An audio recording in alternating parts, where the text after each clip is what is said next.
Welcome to QK news. ముందుగా headlines చూద్దాం. మేడారం జాతరకు సీఎం ప్రత్యేక శ్రద్ధ చూపిస్తున్నారన్న మంత్రి సీతక్క. సమ్మక్క సారాలమ్మ గద్దెల అభివృద్ధిపై రేవంత్ ఫోకస్ చేశారన్న సీతక్క. భక్తులకు ఎలాంటి ఇబ్బందులు ఉండవని హామీ. మేడారం జాతర తెలంగాణ ఆత్మగౌరవమని వెల్లడి.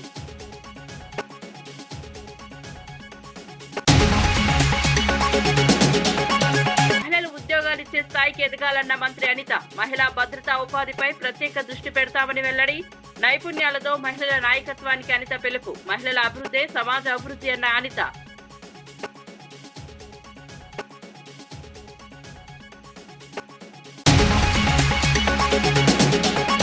చంద్రబాబు రేవంత్ కలిసి లిఫ్ట్ నిలిపేశారన్న అవినాష్. లిఫ్ట్ ఆగడంతో రైతుల్లో ఆందోళన చెందుతున్నారని వ్యాఖ్య. జగన్ తీసుకొచ్చిందే రాయలసీమ లిఫ్ట్ అని వెల్లడి. రాయలసీమకు అన్యాయం చేస్తే పోరాటం చేస్తామన్న అవినాష్.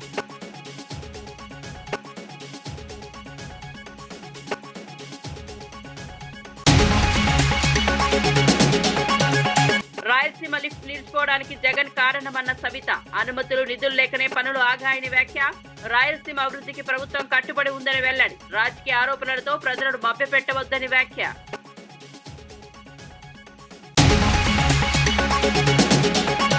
అసెంబ్లీ చర్చకు రాకుండా బీఆర్ఎస్ పారిపోయిందన్న ఎన్ఎం. తెలంగాణ భవన్ లో ప్రెజెంటేషన్ ఎందుకు అని ప్రశ్న. ప్రజాస్వామ్య వేదికను పక్కన పెట్టారని విమర్శ. బీఆర్ఎస్ నాయకులను ప్రజలు గమనిస్తున్నారని వ్యాఖ్య.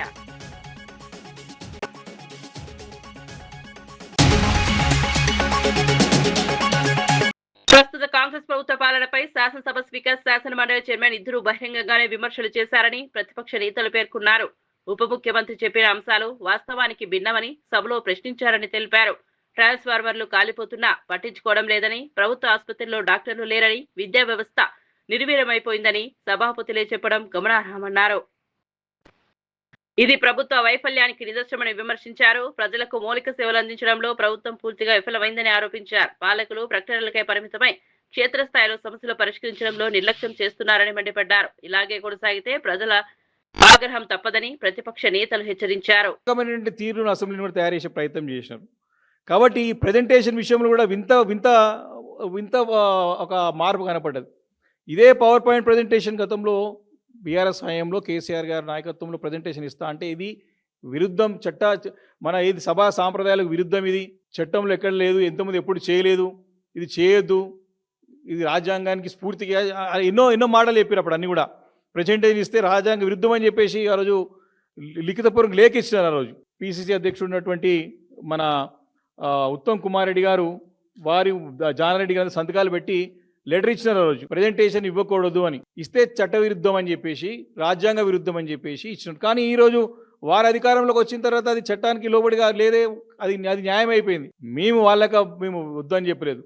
ఖచ్చితంగా మీరు ఇవ్వండి, మీరు ఇచ్చిన తర్వాత మాకు అవకాశం ఇవ్వండి అని చెప్పినాం. మాకు అవకాశం ఇస్తే ఖచ్చితంగా మేము సహకరిస్తాం, మేము కూడా ఉంటాం, సభలో ఉంటాం, మాట్లాడతాం స్పష్టంగా చెప్పిన దానిపైన ఎలాంటి మాట మాడకుండా దాటవేసే ధోరణితో మేము ఇవ్వమని చెప్పేసి ఒక ముండి వాదంతో ముందుకు పోయే ప్రయత్నం చేసినారు. ఇక్కడ కూడా వీళ్ళు మాత్రం భయపడుతున్నారు. ఎప్పుడు కూడా ప్రతి సందర్భంలో కూడా ప్రతి బడ్జెట్ సమావేశాల్లో కానివ్వండి, వైట్ పేపర్ రిలీజ్ చేసే చాలా సందర్భాల్లో, ఆ సందర్భంలో కానివ్వండి, ప్రతి సందర్భంలో ఈ ప్రభుత్వం తోక ముడుచుకొని పోయింది. చర్చ జరిగినప్పుడు ఎప్పుడు కూడా తోక ముడుచుకొని పోయింది, భయపడి వెళ్ళిపోయినారు.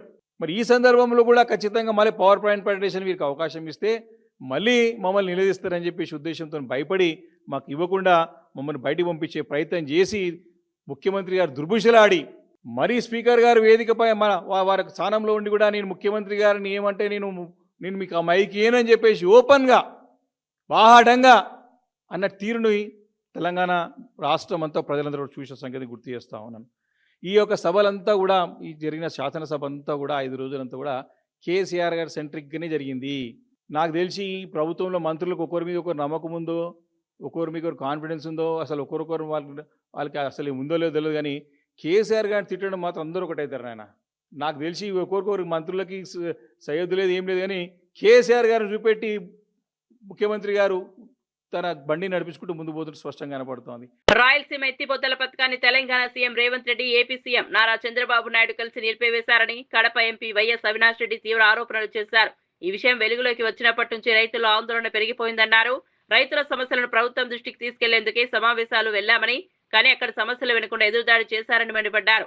తెలంగాణ ప్రభుత్వం ఇష్టారాజ్యంగా నీటిని తరలిస్తుంటే దానికి ఎదురుగా YS Jagan Rayalaseema lift irrigation తీసుకొచ్చారని చెప్పారు. ఈ ప్రాజెక్ట్ ద్వారా రాయలసీమ వ్యవసాయం నిలబడిందని గుర్తు చేశారు. రాయలసీమ రైతులకు అన్యాయం జరిగితే వైఎస్ఆర్సీపీ పోరాటం చేస్తుందని అవినాష్ రెడ్డి స్పష్టం చేశారు. అభద్రతాభావము ఆందోళన ఉన్నాయి. రైతుల అభద్రతాభావము, రైతుల ఆందోళనను డిఆర్సీ ద్వారా ప్రభుత్వం దృష్టికి తీసుకెళ్లేందుకే మేమందరం వచ్చాం. మరి ముఖ్యంగా ఈరోజు మాకు ఎటువంటి అసలు ఏమాత్రం కూడా మా వాదన వినే పరిస్థితి కూడా అక్కడ కనిపించలేదు. ఈరోజు ప్రతి రైతుల్లో కూడా ఆందోళన ఉంది. వర్షాలు బాగా పడినప్పుడు, శ్రీశైలంలో ఫ్లడ్ డేస్ ఎక్కువ ఉన్నప్పుడు తెలంగాణ పవర్ జనరేట్ చేసిన, తెలంగాణ ఎత్తిపోతల పథకాల్లో నీళ్లు ఎత్తిపోసుకున్నా మనం గ్రావిటీ ద్వారా తీసుకోవచ్చు. ఏది వర్షాలు బాగా పడినప్పుడు.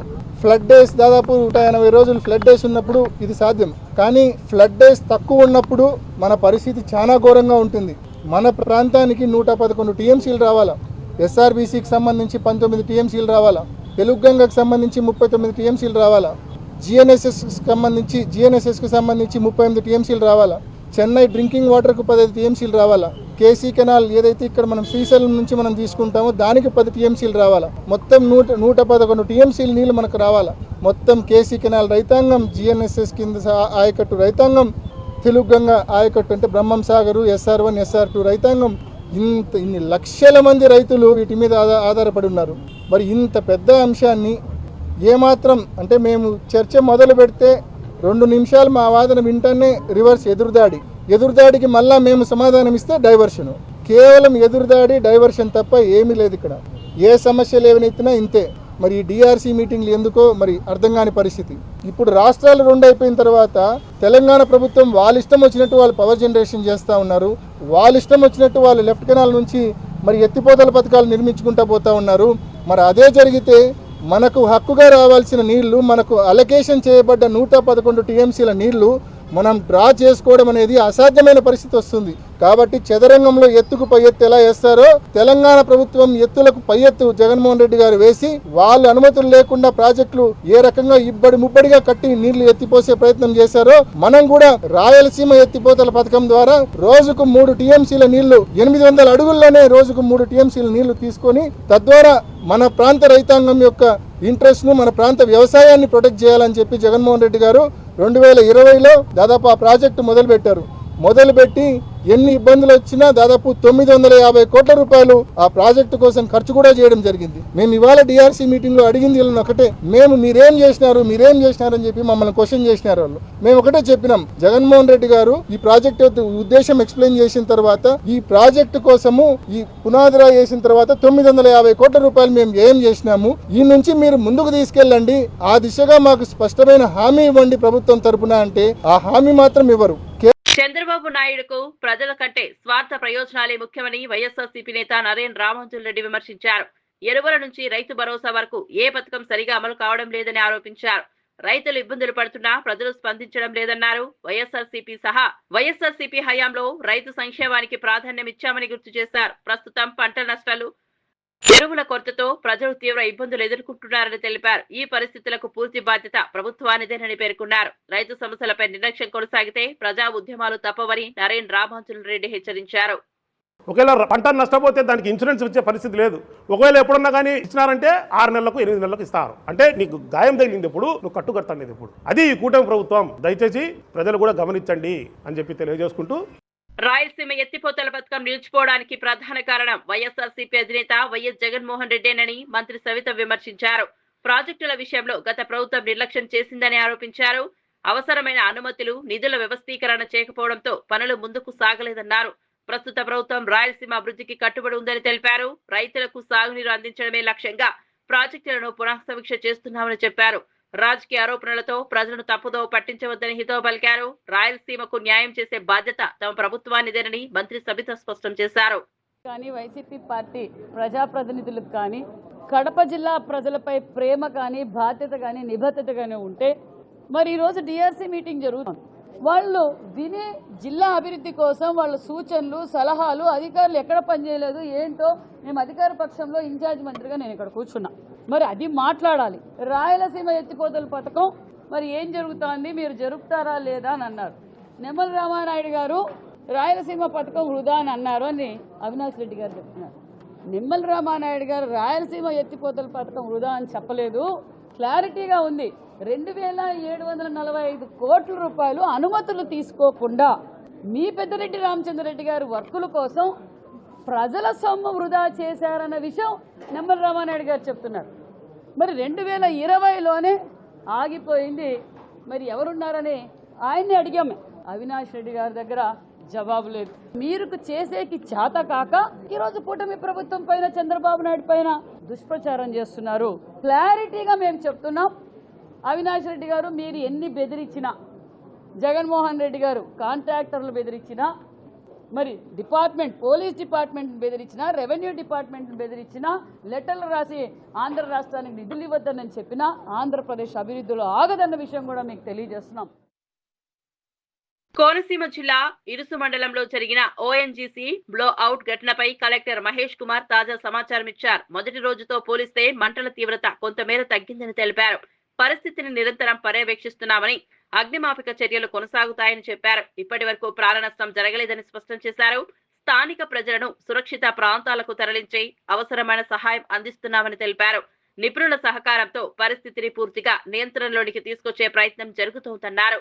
ప్రజలు భయాందోళనకు గురి కాకుండా అధికారుల సూచనలు పాటించాలని కలెక్టర్ మహేష్ కుమార్ విజ్ఞప్తి చేశారు. సో ఆల్రెడీ బ్రీఫ్ చేసాము రిగార్డింగ్ ద ఇష్యూ, అందరికీ తెలుసు. ఎస్టర్డే ఈవినింగ్ కి everything was controlled. 4 villages affect అయ్యాయి. ఆ 4 విలేజెస్ లో ఉన్న ప్రజలందరికీ కూడా they have gone back to their homes and normalcy restore అయింది. ఆ లోకల్ పబ్లిక్ అందరికి కూడా మాట్లాడడం జరిగింది. రైట్ నో అయితే there is no issue, peaceful గా అక్కడ ఉండొచ్చు అని చెప్పేసి కన్ఫర్మేషన్ ఇవ్వడం జరిగింది. అక్కడ ఎన్ని కొబ్బరి చెట్లు ఎగ్జాక్ట్ నెంబర్స్ లో పాడైపోయాయి, ఎన్ని ఎకరాల్లో పాడైపోయింది, సో అక్కడ రీస్టోరేషన్ డ్యామేజెస్ ఏమేమి జరిగాయి, ఏమేమి రోడ్లు వేసాము, ఎక్కడి నుంచి వాటర్ కలెక్ట్ చేస్తున్నాము, సో అవన్నీ కూడా ఎన్యూమరేషన్ జరుగుతుందండి right now. So from the ONGC authorities చెప్పడం ఏంటంటే right now everything is under control. So వాళ్ళు ఆల్మోస్ట్ 4 to 5 పంప్స్ ఆపరేట్ చేసి అక్కడ ఆ టెంపరేచర్స్ అన్ని రెడ్యూస్ చేసి ఆ వెల్ కి 10 to 15 మీటర్స్ రేడియస్ లో ఇప్పుడు వాళ్ళ టీమ్స్ వర్క్ చేస్తున్నారు. సజ్ దట్ ఏదన్నా డెఫిషియన్సీస్ ఉన్నాయా, హౌ డిడ్ ఇట్ హ్యాపెన్ అనేది క్వైరీ. ఈ నెల 18, 19 తేదీల్లో మేడారంలో ముఖ్యమంత్రి రేవంత్ రెడ్డి పర్యటన జరగనున్నట్లు మంత్రి సీతక్క వెల్లడించారు. సమ్మక్క సారాలమ్మ గద్దెల పునరుద్ధరణకు సీఎం ప్రత్యేక శ్రద్ధ చూపుతున్నారని తెలిపారు. సమ్మక్క సారాలమ్మ కేవలం ఆదివాసులకే కాదు, కోట్లాది మంది భక్తులకు కొంగు బంగారమని పేర్కొన్నారు. జాతర ఏర్పాట్లన్నీ సమన్వయంతో భక్తులకు ఎలాంటి ఇబ్బందులు లేకుండా పూర్తి చేస్తున్నామని చెప్పారు. అధికారులు, ప్రజాప్రతినిధులు, స్థానికులు అందరూ సహకరించడంతో జాతర విజయవంతంగా ముందుకెళ్తోందని తెలిపారు. భక్తుల భద్రత, మౌలిక సదుపాయాల కల్పనకు ప్రభుత్వం ప్రాధాన్యం ఇస్తోందని స్పష్టం చేశారు. మేడారం జాతర తెలంగాణ సంస్కృతి, విశ్వాసాలకు ప్రతీకగా నిలుస్తుందని మంత్రి సీతక్క పేర్కొన్నారు. మరి జాతరతో పాటు ఇప్పుడు మనం ఎంచుకున్నది గద్దెల పునరుద్ధరణ, ఆలయ ప్రాంగణ పునరుద్ధరణ. సో ఈ పనులు కూడా ఇప్పుడే ఉండడంతో వాటికి కూడా ప్రత్యేకంగా నిధులు ఇచ్చి ముఖ్యమంత్రి గారు ప్రత్యేకంగా ఇక్కడికి వచ్చి మరి మాస్టర్ ప్లాన్ ఓపెన్ చేసి మళ్ళీ తర్వాత ఎప్పటికప్పుడు హైదరాబాద్ నుంచి కూడా వారు మానిటరింగ్ చేయడం, మరి గుడి నిర్మాణానికి సంబంధించినటువంటి యుద్ధ ప్రాతిపదికన పనులు చేపట్టడానికి మా ఇన్ఛార్జ్ మినిస్టర్ సీనన్న గారికి కూడా బాధ్యతలు ఇవ్వడం, వారు కూడా చక్కచక్క వారి బాధ్యతలన్నీ కూడా నిర్వర్తిస్తూ మరి 18వ తారీఖు నాడు మరి నూతనంగా ఏదైతే నిర్మాణం చేపట్టినామో ఆ యొక్క ప్రాంగణము పునరుద్ధరణ ఓపెనింగ్ కార్యక్రమానికి 18వ నాడు సాయంత్రం ముఖ్యమంత్రి గారు వస్తున్నారు. అక్కడే బస చేస్తారు మేడారంలో. కాబట్టి మిమ్మల్ని మన ప్రజలందరినీ కూడా ఆహ్వానిస్తా ఉన్నాం. అదేవిధంగా 19వ తారీఖు నాడు ఉదయమే మరి 7-8 గంటల మధ్యనే ముహూర్తానికి మరి గుడిని కూడా ప్రారంభించడం జరుగుతుంది ముఖ్యమంత్రి గారి చేతుల మీదుగా. అందుకనే రాష్ట్రంలో ఉన్నటువంటి అధికారులకు, ప్రజాప్రతినిధులకు, ప్రజలకు ఈ సందర్భంగా మీడియా ద్వారా తెలియజేస్తా ఉన్నాం. రాహుల్ గాంధీ త్యాగాల కుటుంబానికి చెందిన నాయకుడని, ఆయనపై అనుచిత భాష వాడడం సరికాదని మంత్రి పొన్నం ప్రభాకర్ మండిపడ్డారు. వరుస ఎన్నికల ఓటములతో కేటీఆర్ అసహనం పరాకాష్ఠకు చేరిందని వ్యాఖ్యానించారు. రాజకీయాల్లో విమర్శలు, ప్రతి విమర్శలు సహజమే అయినా దిగజారుడు మాటలు ఉపయోగించడం తగదన్నారు. రాహుల్ గాంధీపై ఇలాంటి వ్యాఖ్యలు చేయడం వల్ల కేటీఆర్ గొప్పవాడు కాలేడని స్పష్టం చేశారు. ప్రజాస్వామ్యంలో భాషకు, ప్రవర్తనకు హద్దులు ఉంటాయని గుర్తు చేశారు. నాయకులు బాధ్యతాయుతంగా మాట్లాడాలని, ప్రజల్లో చిచ్చు పెట్టే వ్యాఖ్యలు మానుకోవాలని పొన్నం ప్రభాకర్ సూచించారు. కుటుంబం త్యాగాల కుటుంబం. ఈ దేశ స్వతంత్రం కోసము, తదనంతరం దేశం కోసం, ఐక్యత కోసం ప్రాణాలు అర్పించిన కుటుంబం. రాహుల్ గాంధీ గారి మనసుకు సంబంధించిన విషయంలో ఇటువంటి భాష వాడి గొప్పవాడివి కావు, నీ యొక్క గౌరవాన్ని పోగొట్టుకుంటున్నావు కేటీఆర్ గారు. రాహుల్ గాంధీ గారిని ఈ విధంగా విమర్శించడం మానుకో. రాజకీయాల్లో విమర్శలు ప్రతి విమర్శలు ఉంటాయి, కానీ ఈ విధంగా భాషను ఉపయోగించుకొని మీ యొక్క అసహనాన్ని, మీకు ఉండబడేటువంటి ఫ్రస్ట్రేషన్ను చూపించే ప్రయత్నం చేస్తారు. ఇది మంచిది కాదు, జాగ్రత్త. రాహుల్ గాంధీ గారిని మరొకసారి ఈ విధంగా వ్యవహరించినట్టయితే తప్పకుండా ఇప్పటికే ప్రజలు అనేక సందర్భాల్లో బుద్ధి చెప్పారు, మళ్ళా ప్రజాస్వామ్యం ద్వారా అనేక సందర్భాల్లో బుద్ధి చెప్పడానికి సిద్ధంగా ఉంటారు. మంచిది కాదు కేటీఆర్ గారిని హెచ్చరిక చేస్తా ఉన్నాం. మహిళలు ఉద్యోగాలు కోరుకునే స్థాయి నుంచి ఉద్యోగాలు ఇచ్చే స్థాయికి ఎదగాలని హోంమంత్రి వంగల్పూడి అనిత పిలుపునిచ్చారు. మహిళలు విద్యార్థులను ధైర్యంగా ముందుకు సాగాలని సూచించారు. ప్రభుత్వం మహిళా భద్రత, విద్య, ఉపాధి అవకాశాలపై ప్రత్యేక దృష్టి పెట్టిందని తెలిపారు. మహిళలు స్వయం ఆధారితంగా మారైతే కుటుంబాలు, సమాజం బలపడతాయని చెప్పారు. చదువు, నైపుణ్యాభివృద్ధి ద్వారా మహిళలు నాయకత్వ స్థానాలకు చేరాలని ఆకాంక్షించారు. మహిళలపై నేరాలను అరికట్టేందుకు కఠిన చర్యలు తీసుకుంటున్నామని, చట్టపరమైన రక్షణ కల్పిస్తున్నామని పేర్కొన్నారు. అవకాశాలను సద్వినియోగం చేసుకుని మహిళలు తమ సామర్థ్యాన్ని నిరూపించుకోవాలని హోంమంత్రి అనిత సూచించారు. ఉద్యోగం చేయాలి అనుకుంటాం, కానీ నేను చెప్పేది ఏంటంటే ఉద్యోగాలు ఇచ్చే పొజిషన్కి ఈరోజు మహిళలు రావాలి అన్నది ఈ తరుణి తరంగాల తాలూకా ఒక థీమ్ కింద మనం అందరం కూడా పెట్టుకునే పరిస్థితి రావాలి. ఎందుకంటే అవకాశాలు ఉన్నాయి. మహిళా క్రికెట్ చూసే వాళ్ళే ఉండేవారు కాదు. అటువంటి సిచ్యువేషన్ నుంచి ప్రపంచం మొత్తం ఒక్కసారి మహిళా క్రికెట్ వైపు చూసి, దట్టు ఇండియా వైపు చూసి, ఆఖరికి మన ఆంధ్రప్రదేశ్ వైపు కూడా చూసే పరిస్థితిలో ఒక ఆడపిల్ల తీసుకొచ్చింది. ఆ సెల్ఫ్ రెస్పెక్ట్, నెక్స్ట్ మన మీద మనకున్న గౌరవం, మన మీద మనకున్న ఇష్టం, మన మీద మనకున్న ప్రేమ, అదే రేపు పొద్దున మిమ్మల్ని నడిపించేది. అంతే తప్పించి ఎవరి గురించో మనం చేస్తే అక్కడతో కట్ అవుతుంది. వాళ్ళు కనుక నో అన్నారంటే అక్కడతో కట్ అవుతుంది. ఇప్పుడు సక్సెస్ అయిన వాళ్ళందరూ కూడా అదే చేశారు. కొత్త పెన్షన్ల మంజూరుపై వచ్చిన ప్రశ్నకు మంత్రి నారా లోకేష్ స్పందించారు. 18 నెలలు గడిచినా ఒక కొత్త పెన్షన్ ఇవ్వలేకపోయారన్న ప్రశ్నకు ఇది ఒక ప్రక్రియ అని తెలిపారు. అందరికీ ఒకేసారి పెన్షన్లు ఇవ్వాలంటే ప్రభుత్వానికి ఆర్థిక పరిమితులు ఉన్నాయని చెప్పారు. రాష్ట్ర ఆర్థిక పరిస్థితిని బేరేజు వేసుకుని దశల వారీగా నిర్ణయాలు తీసుకుంటామని స్పష్టం చేశారు. గతంలో జరిగిన అవకతవకలను సరిదిద్దుకుంటూ అర్హులైన వారందరికీ న్యాయం చేసేలా చర్యలు చేపడతామని తెలిపారు. ప్రభుత్వం బాధ్యతగా వ్యవహరిస్తోందని, తక్షణ నిర్ణయాల కంటే స్థిరమైన వ్యవస్థ ఏర్పాటే లక్ష్యమన్నారు. పెన్షన్ల విషయంలో రాజకీయ ఆరోపణలకు తావులేదని, వాస్తవ పరిస్థితిని ప్రజలు అర్థం చేసుకోవాలని లోకేష్ సూచించారు. 15,000 రూపాయలు ఇస్తున్నాం. భారతదేశంలో ఏ రాష్ట్రంలో ఇవ్వని విధంగా మేము అందిస్తున్నాం తల్లి. అర్హులందరికీ ఒక పద్ధతి ప్రకారం పెన్షన్స్ ఒక అమ్మా, it is a process. You need to allow me to do my process. అంతేగాని అందరికి ఒకే తోరు చేయాలంటే కూడా మాకు కూడా ఆర్థిక కష్టాలు ఉన్నాయి. మేము అన్ని బేరీ చేసుకుని చేయాలమ్మా. We will do it. Thank you. 1 second అమ్మా, మీ 1 సెకండ్. చంద్రబాబు ప్రభుత్వం గాయమైన తరువాత చాలా ఆలస్యంగా కట్టుతున్నట్టుగా వ్యవహరిస్తోందని వైఎస్ఆర్సీపీ నేత నరేంద్ర రామాంజులరెడ్డి విమర్శించారు. ఎప్పుడో ఉల్లి రైతులు నష్టపోతే ఇప్పుడు చెక్కులు పంపిణీ చేస్తున్నారని అన్నారు. ఆగస్టులో పంట నష్టం జరిగితే జనవరిలో పరిహారం ఇవ్వడం ప్రభుత్వ నిర్లక్ష్యానికి నిదర్శనమన్నారు. వైఎస్ఆర్సీపీ హయాంలో 21 రోజుల్లోనే రైతులకు పరిహారం అందించామని గుర్తు చేశారు. పంట బీమా ప్రీమియంను కూడా చంద్రబాబు ప్రభుత్వం చెల్లించలేదని ఆరోపించారు. రైతుల సమస్యలను పట్టించుకోని ప్రభుత్వానికి తమ పార్టీ ఆందోళనల ద్వారా కనువిప్పు కలిగించిందన్నారు. రైతు సంక్షేమం పేరుతో ఈ ప్రభుత్వం విఫలమైందని నరేంద్ర రామాంజులరెడ్డి వ్యాఖ్యానించారు. పంటేమో బ్రహ్మాండంగా వచ్చింది, ధర ఏమో లేకుండా పోయింది. రాష్ట్ర ప్రభుత్వం ఆదుకోవాల్సిన రాష్ట్ర ప్రభుత్వం, లేకపోతే మినిమం సపోర్ట్ ప్రైస్ అనేది ప్రకటించాల్సినటువంటి రాష్ట్ర ప్రభుత్వం ఏవి ప్రకటించుకోకుండా గమ్మన ఉండడంతో జగన్మోహన్ రెడ్డి గారు వైఎస్ఆర్సీపీ పార్టీ అధ్యక్షులు వారి నిర్ణయంతో వైఎస్ఆర్సీపీ పార్టీ పూర్తిగా అంటే గ్రామ స్థాయి నుంచి, మండల స్థాయి నుంచి, జిల్లా స్థాయి, నియోజకవర్గ స్థాయి, అట్లా రాష్ట్ర స్థాయిలో ఎన్నో నిరసన కార్యక్రమాలు చేయడం ద్వారా కుంభకర్ణుల మాదిరి కూటమి ప్రభుత్వం పడుకొని ఉంటే వారికి కనువిప్పుగా, లేకపోతే వారికి నిద్రలేపే కార్యక్రమం చేయడం జరిగింది. ఎక్కడ కూడా చంద్రబాబు నాయుడు గారు ఒక ప్రెస్ మీట్లో కేవలం కర్నూలులో ఉల్లి రైతులకు మాత్రమే వాళ్ళకు 1200 మన క్వింటాలకు 1200తో కొంటామని చెప్పారు, కానీ కడప జిల్లా గురించి ఊసే లేదు. కడప జిల్లాకు కూడా దాంట్లో జాయిన్ చేయాలి, ఎందుకంటే ఇక్కడ పెద్ద ఎత్తున రైతులు నష్టపోయారు, ఉల్లి రైతులు అని చెప్పేసి సెప్టెంబర్ 9వ తారీఖున ర్యాలీ కార్యక్రమాలు కావచ్చు, అక్టోబర్ 10వ తారీఖున కలెక్టర్ గారికి కలిసి నివేదించడం తర్వాత రాష్ట్ర ప్రభుత్వానికి పంపించడం జరిగింది. కడపలో కూడా చాలా వరకు రైతులు నష్టపోయారు అని చెప్పేసి మన కూటమి ప్రభుత్వం నిద్రలేచి వీరికి కూడా డబ్బులు ఇస్తాము, అంటే కడప రైతులకు కూడా డబ్బులు ఇస్తాము అని చెప్పేసి అప్పుడు చెప్పడం జరిగింది. సో ఫస్ట్ చంద్రబాబు నాయుడు గారు ఆగస్టులో ఏమని చెప్పడం జరిగిందంటే క్వింటాలకు 1200 రూపాయలు చొప్పున రాష్ట్ర ప్రభుత్వం కొనుగోలు చేస్తుంది అని చెప్పింది. కొనుగోలు చేస్తామని చెప్పి మన కమలాపురం మార్కెట్ యార్డులో కూడా కౌంటర్ ఓపెన్ చేసినారు. ఓపెన్ చేసిన కొన్ని రోజులకే మూసేసినారు. ఎందుకు మూసేసినారంటే ఇప్పుడు వీరు నష్టపరిహారం కట్టించింది 64,000 ఎకరాలకు నష్టపరిహారం కట్టించినారు. ఒక్కొక్క ఎకరాకు 20,000తో అంటే 128 కోట్ల రూపాయలు ఇప్పుడు ఇచ్చినారు.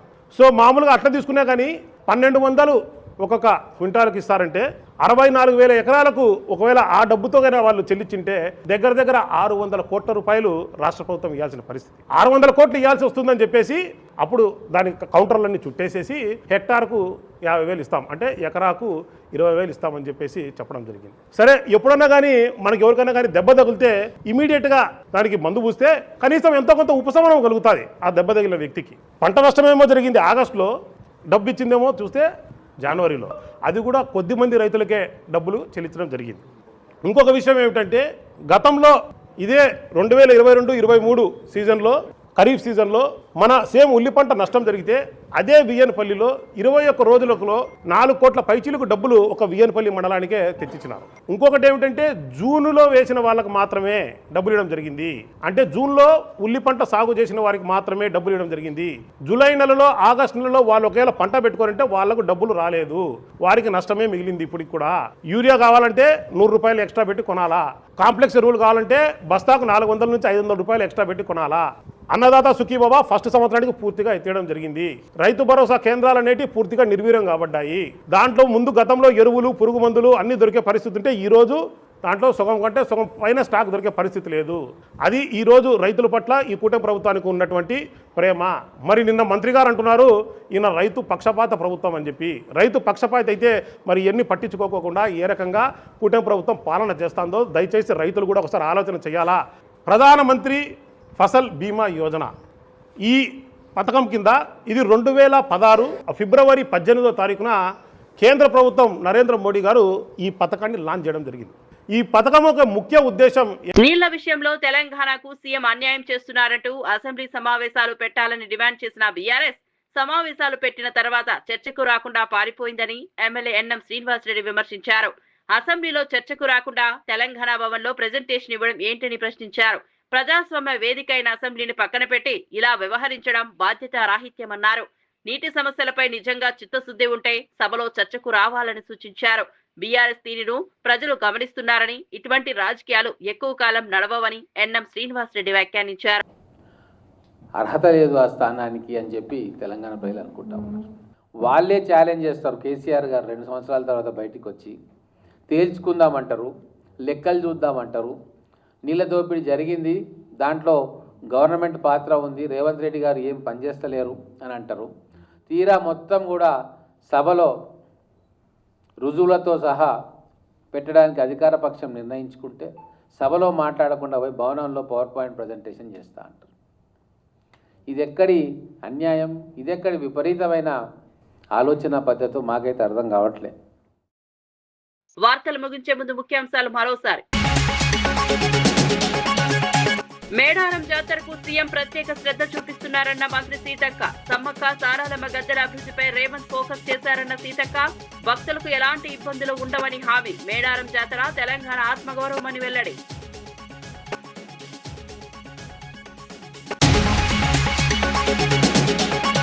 మహిళలు ఉద్యోగాలిచ్చే స్థాయికి ఎదగాలన్న మంత్రి అనిత. మహిళా భద్రతా ఉపాధిపై ప్రత్యేక దృష్టి పెడతామని వెల్లడి. నైపుణ్యాలతో మహిళల నాయకత్వానికి అనిత పిలుపు. మహిళల అభివృద్ధి సమాజ అభివృద్ధి అన్న అనిత.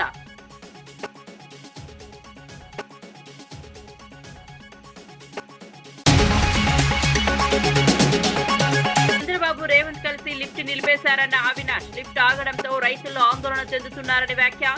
జగన్ తీసుకొచ్చిందే రాయలసీమ లిఫ్ట్ అని వెల్లడి. రాయలసీమకు అన్యాయం చేస్తే పోరాటం చేస్తామన్న అవినాష్.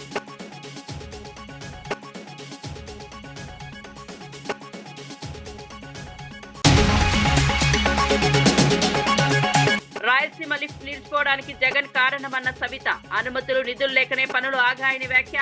రాయలసీమ అభివృద్ధికి ప్రభుత్వం కట్టుబడి ఉందని వెల్లడి. రాజకీయ ఆరోపణలతో ప్రజలను మభ్యపెట్టవద్దని వ్యాఖ్య.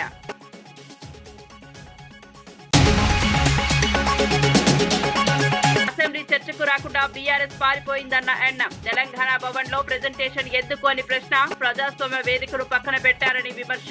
బీఆర్ఎస్ నాయకులను ప్రజలు గమనిస్తున్నారని వ్యాఖ్య.